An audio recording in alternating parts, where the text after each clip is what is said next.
Tingle. Chuck. Tingle. Chuck. Tingle. Hello, I'm Fiona Bruce and welcome to the Chuck Tingle Book Club. Oh, yeah. Hello and how do, true buckaroos? We are back once again for the Chuck Tingle Book Club, brought to you from the fine reprobates at Pot Topic Podcast. As ever, I am your resident Chuckademic Taz, and with me, I've got this guy, that guy, some guy somewhere. That way? No, that way. This way. I'm here. I'm Tom. Get used to it. Sorry about the recording quality this time. It's all jumpy and shit because I've had several things explode on me, and so I'm doing this on my laptop. However, we can't be held back any longer. It's been a while. We need to review this book. No, that way. This book. That way. This book. No, that way. This book. Creamed in the butt by my handsome living corn. Yes. Yeah, cool. So, I mean, thankfully, I think you got all of the corn-based puns out of your system in the last episode. So now I don't have to. You'd like to think that, wouldn't you? There may be a kernel of truth there. Sorry to be corny. Awesome. Go on then. Give us your Tomnopsis. Yeah, so quick little synopsis of the book. Again, this is the second time I've written this because my PC blew up with the fucking review on it, but never mind. So, Creamed in the butt by my handsome living corn. Matthew McConaughey is quite your average modern-day southern farmer, equally at home toiling in the fields, organising crop rotation and donning a suit and tie to be wooed by crop lobbyists. That's what he's up to this weekend. Being wined and dined in hopes that he can be steered away from his current crop du jour, the humble beetroot. Cut to Matt on a plane, ready to depart for California, where the conference is this time. He's sat next to the titular handsome corn. After an awkward introduction, where Matt doesn't get out of the corn's way for some reason while the corn's trying to get to his seat, obviously blown away by the handsomeness and charm of the corn, we're introduced to the corn. His name is Liplin. What? I don't know why it's Liplin. I looked it up. It means literally nothing. It's a completely made up name. Couldn't find anything on that one either. No. So, Liplin asks, Corn Man? To Matt. And Matt answers honestly, no, he's a beat man. Liplin gives a solitary, and then stares out of the window in complete silence. Matt is confused and expecting the hard sell from Liplin, so confronts him about his almost rude reaction. Nigella Lawson-like, Liplin then describes eating corn, and Matt just eats it up, but doesn't think it makes business sense to switch corn. They resume the fight in absolute silence, and at the departing, Liplin hands Matt a card that literally just says corn on it and his phone number. Perfect. Liplin says, Fly. yeah, it's a bold move to have. It's almost like calling yourself Prince as an artist, you know.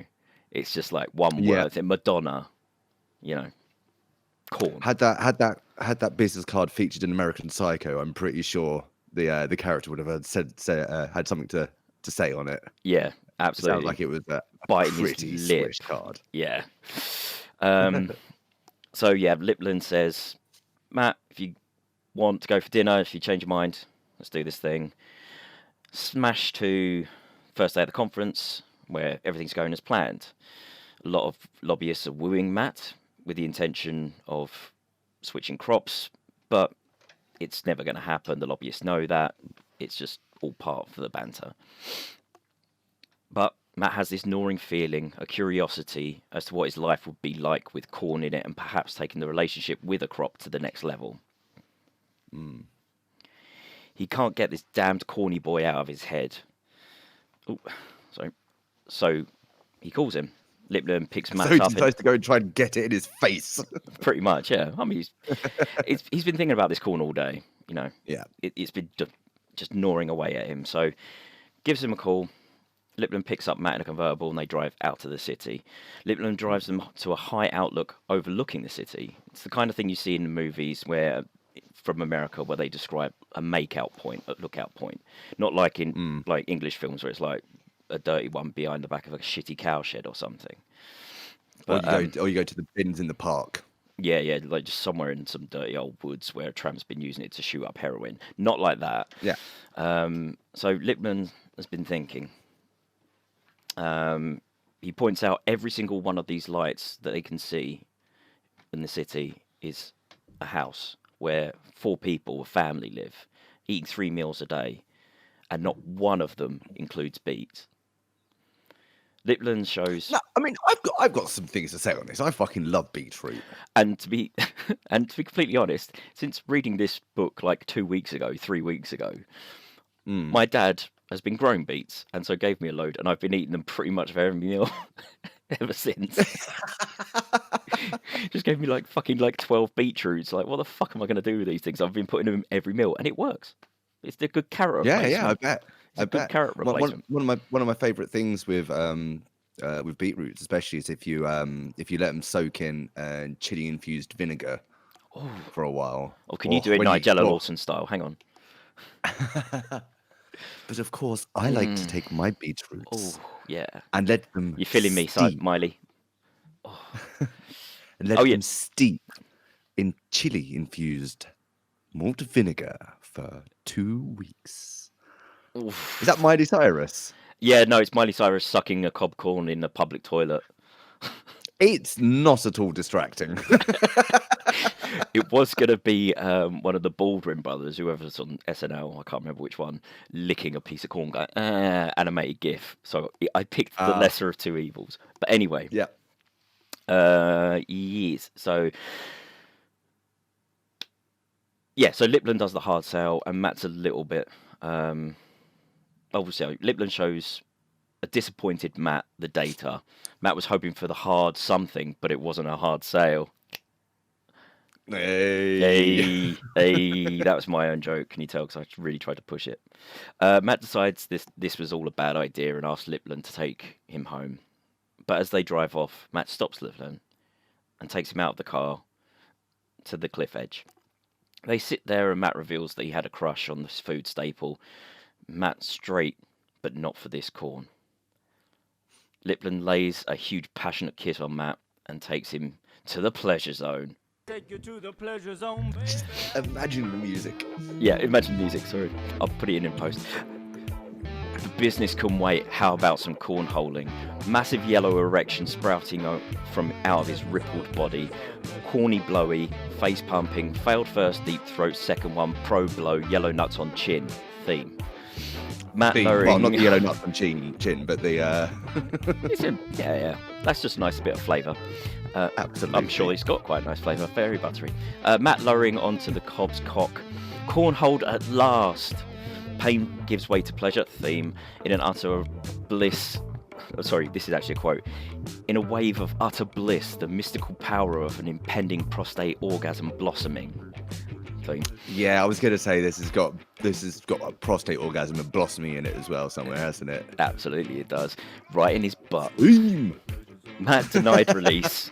The key to every business transaction is making sure that both sides are happy. We're coming together. Matt gets flipped and sightseeing doggy begins. Sorry, scrolled and lost where I was. Sightseeing doggy begins. He uses my ass for his burning vegetable pleasure. And then this big final quote here. I'm just about ready to come. Yeah, burning vegetable pleasure.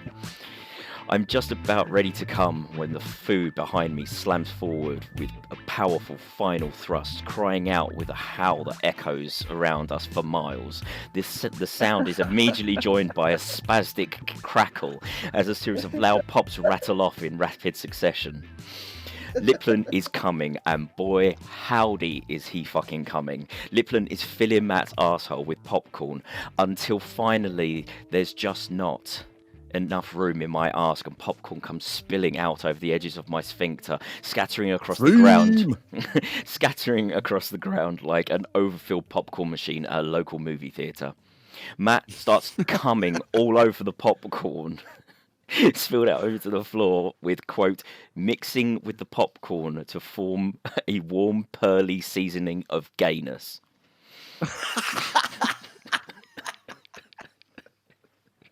That's pretty much it for the pleasure zone, because when the couple are finishing, Matt looks back to see nothing but popcorn blowing away in the wind. Smash cut to end all smash cuts. Lipland's funeral, where Matt is giving a eulogy to Lipland's friends and family.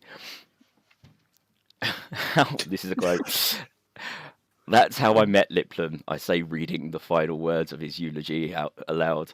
When I met him at the conference, I had no idea that this breathtaking living corn would change my heart and my butthole forever. He will be greatly missed. Bugle sounds, coffin lowers. I love you, and I'll see you on the other side, and I'm ready for some cornholing. Fuck a duck, that ending. Yeah. it was quite something, that. Yeah. Well, I mean, obviously, as ever I do, I have some thoughts. Just some thoughts, yeah. Just some thoughts. I'm so looking forward to see where you go with this one. So I gathered them into a little something I like to call creamed in the butt by my handsome living corn. An analysis. An analysis. So, yeah. Dude really just fucked some corn there, didn't he? I think the corn fucked him. Yep. Yeah, it was definitely corn and fucking right there. Anyway, science! Part 1. When is fucking some corn not just fucking some corn? So, as we've heard, our farming protagonist, Matthew McConaughey, meets the handsome living corn, Liplon, and then fucks him to death. If you're having a hard time finding some deeper love-proving message in that, then not to worry, you're in good company. Well, in this case, I'm the company, so not so much good company, middling company at best. But then, upon my third read of this Tingler, this little number jumped out at me. When I was younger, all that I really needed to worry about was rotating the crops and following the weather patterns. But these days, it seems like every political issue under the sun has worked its way into the process of growing food. This particular weekend's activity, crop lobbying. So perhaps we're not dealing with corn and farming per se, but the agricultural industrial complex as a whole. When you break the story down, Creamed in the Butt by My Handsome Living Corn is a tale wherein a beetroot farmer gets honey trapped by a living corn representative for the corn industry. The farmer gets one good harvest out of the corn, and then I find myself alone on the cliffside. Heaps of popcorn strewn everywhere, but my handsome companion is nowhere to be found. McConaughey tells us that this liaison doesn't come without risk for him either. If he's found out and angers the beats he has a contract with, I could lose my farm.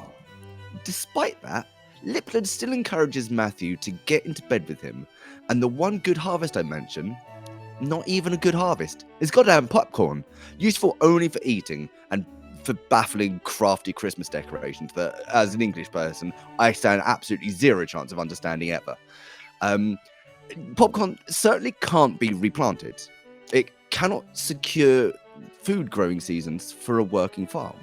Our protagonist has potentially risked his farming contract with the beet industry, and for what? An ass full of useless corn snacks. And what's worse, he wants another assful. If he wants another assful, he's going to fork up and pay for new seeds.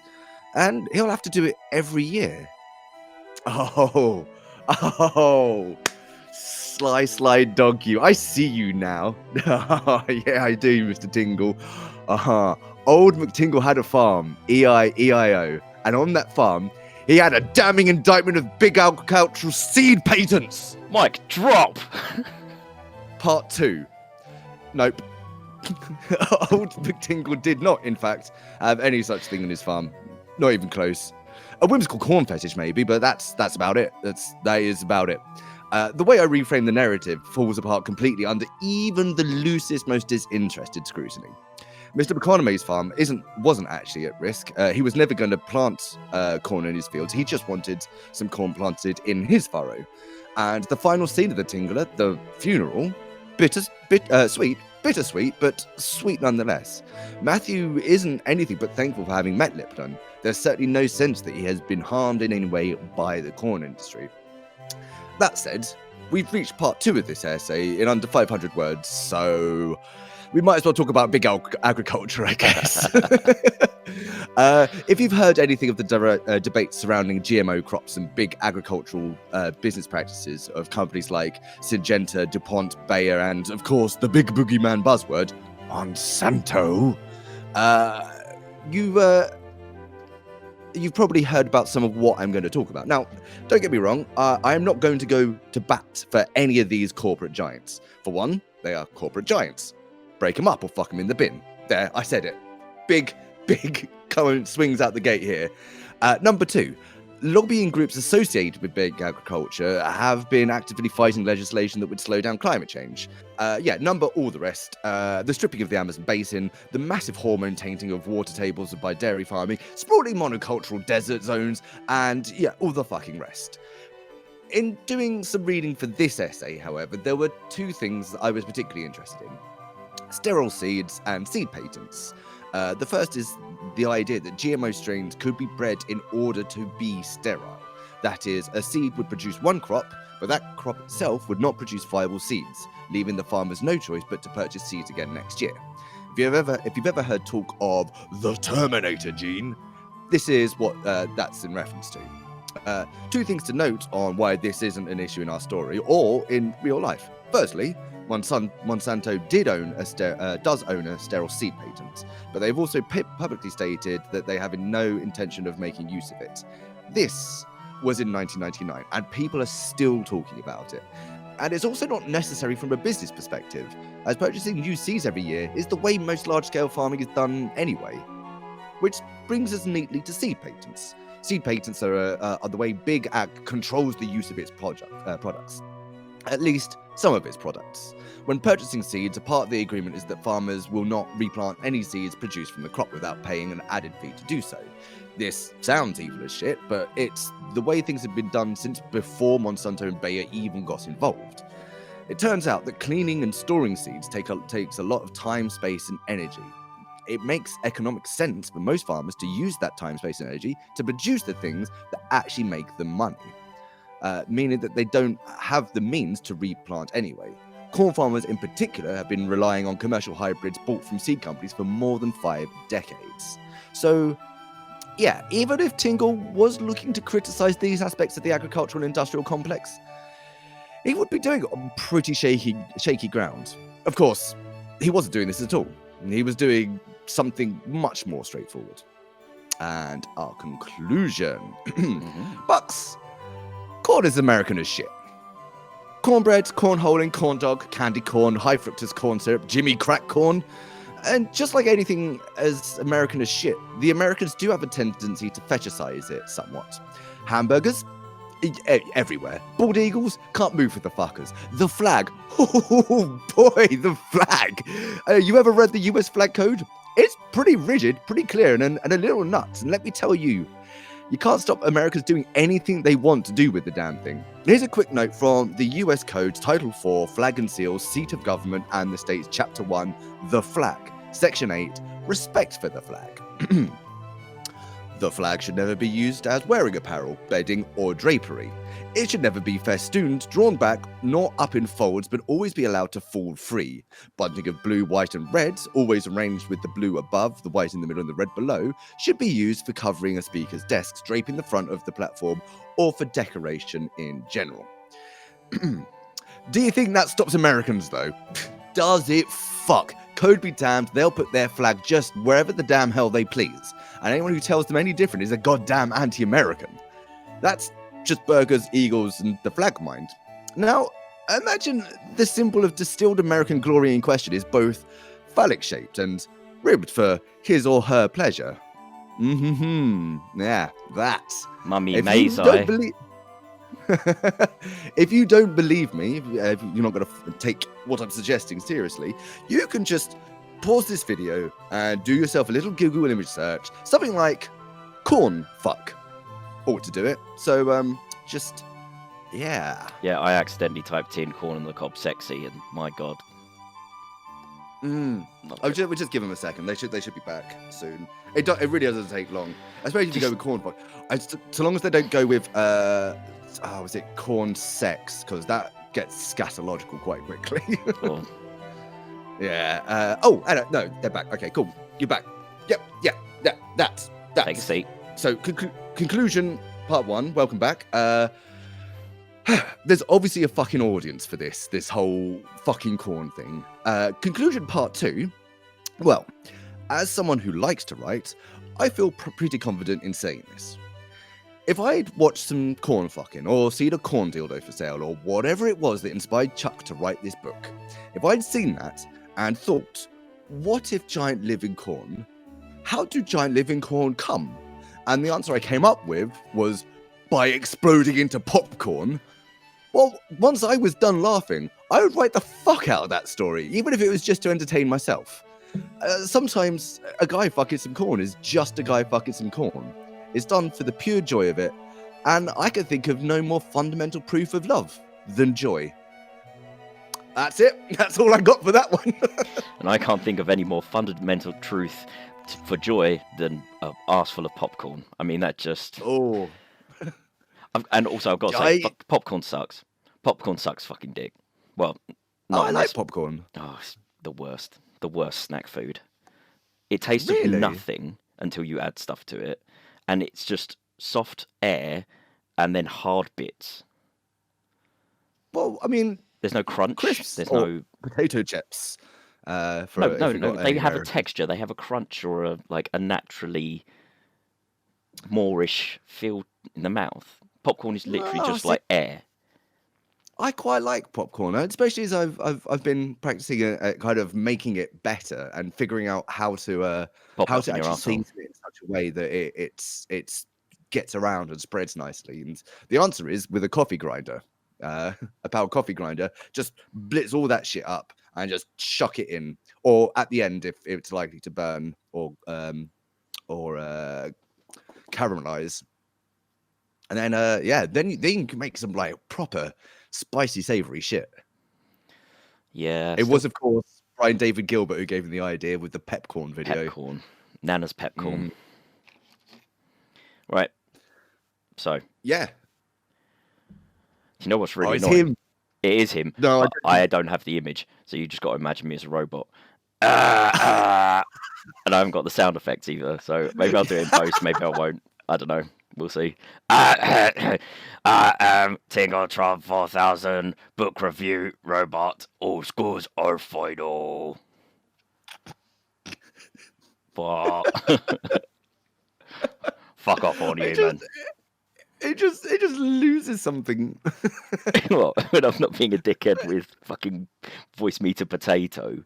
Yeah, and also like the other thing is I can't remember what Tingletron said last week, but he really turned me around on him, and I really came around and started thinking actually this could be a cool robot.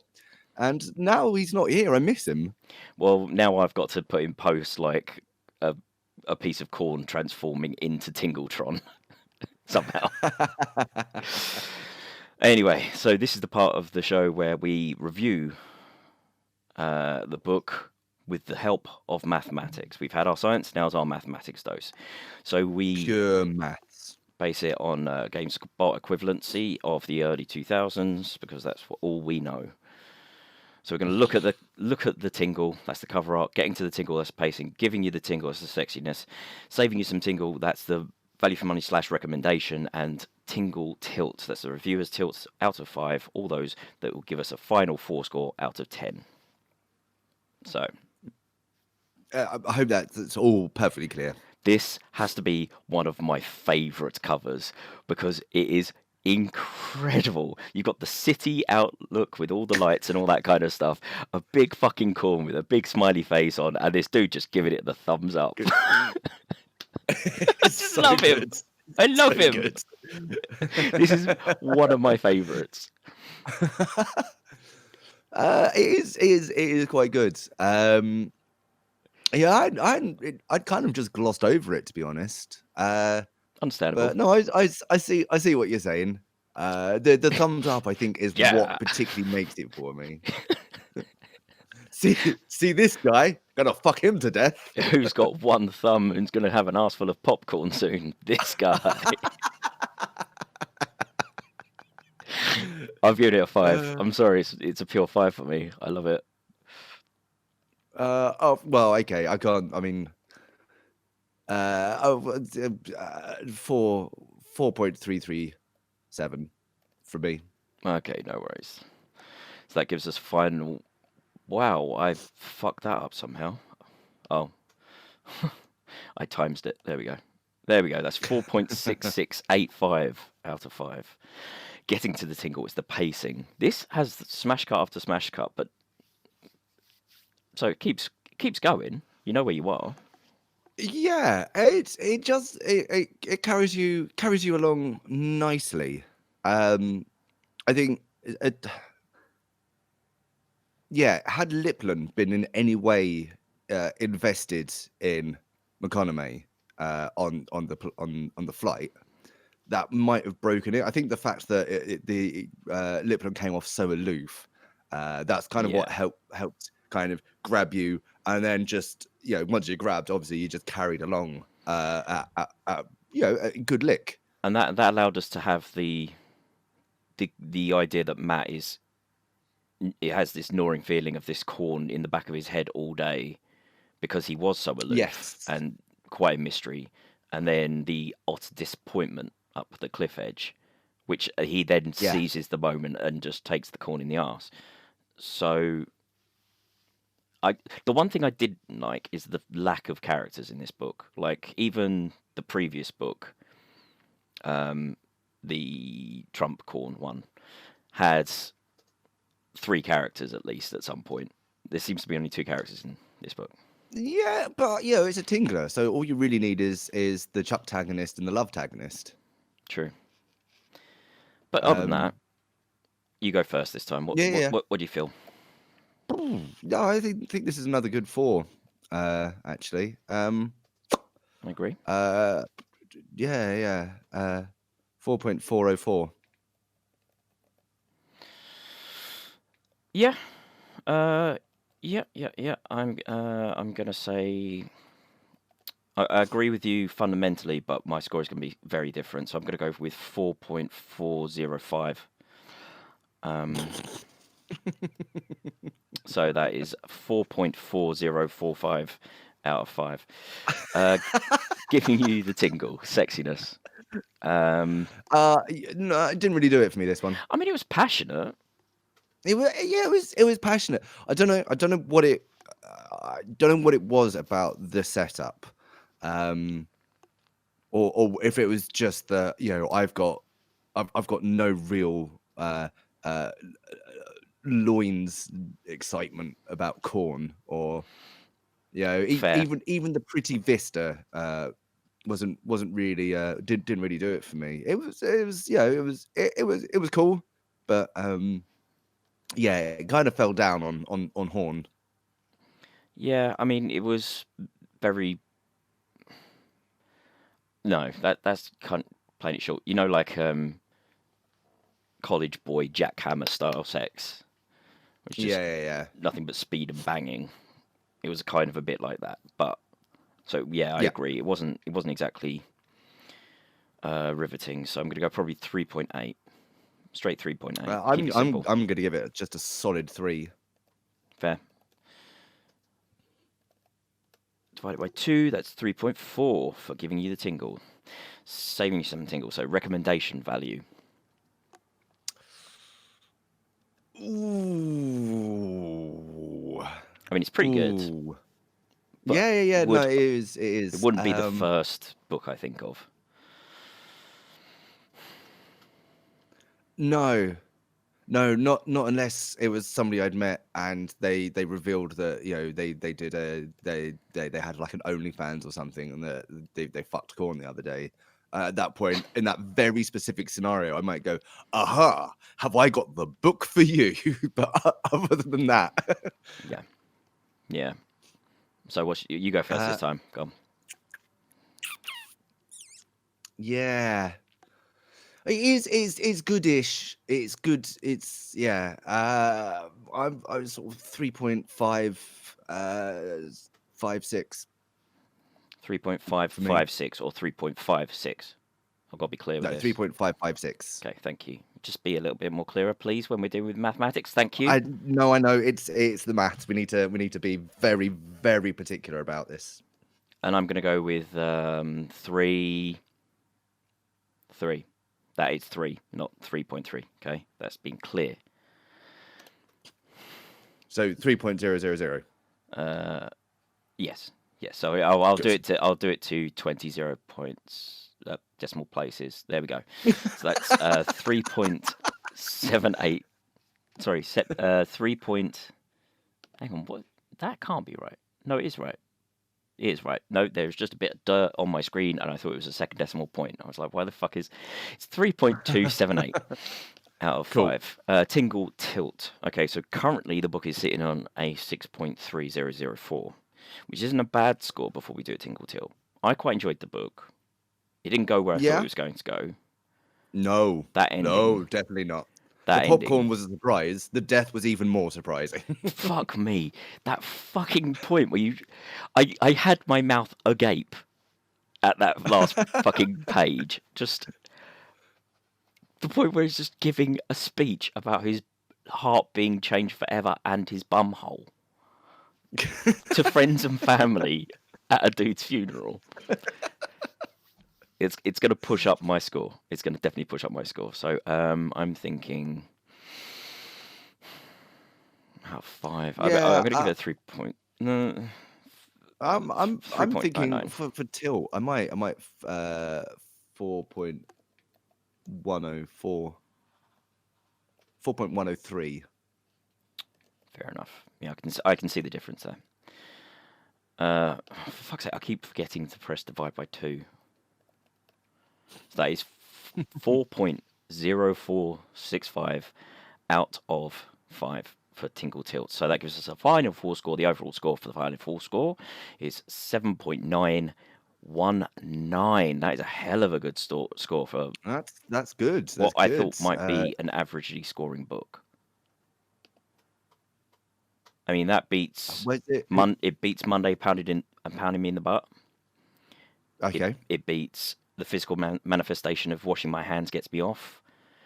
Yeah. I think it's just below Pounded by the Pound. Just below. Yeah, I think it is. If you'd like to know exactly where it falls, yeah, I think it is. Yeah, it's just below it. That is a big score. If you'd like to know the final scores, well, all the scores, all broken down into a nice little chart, go to our website. Yes. Actually, Tom, you've got to vamp for a second because I need to go find the pots. Oh yes, we need to Every book out the next time. book. I'll tell you what, we'll do a quick little plug section here then instead of at the end. So pottopicpodcast.com is where you can find that score chart and our podcast. Guess what it's called? It's pottopicpodcast.com. Pot Topic Podcast, not with the .com, because that would be silly. There we do a podcast where we pull topics out of a pot at random, set in by our community and also by the hosts, which is me, Taz, and usually a few friends. And we bullshit for about 2 hours whilst getting drunk, and it's always quite fun. So, what is our next book going to be, Taran? He can't hear me. Over to you. And of course, it is time to draw the next book, the next Tingler that we should be enjoying here at the Chuck Tingle Book Club. And let's just have a little look-see here. Quietly Pounded in the Butt by ASMR. I think I'm looking forward to that one. I am not I'm not wearing headphones for that one. I'm because all I can see is you talking into my inner ear canal all the smarts you can. Okay, no, that sounds good. That sounds good. If you'd like to find out more information about that book, the link will be in the description below or on our podcast feed when I upload this on the podcast feed in the show notes. So, I know the website, pottopicpodcast.com. I've already done So yeah, thank you once again. If you have joined us in our in our ongoing delvings into the immortal science of love as viewed through the lens of Chuck Tingle. Once again, yeah, that'll be Quietly Pounding the Butt by ASMR for our next book club. And until then, just go out there and do it. Go improve it. Love is real, Love is ladies and gentlemen. real. Love is real. Especially when it fills your Buckaroos. butt with popcorn. Bye. Bye.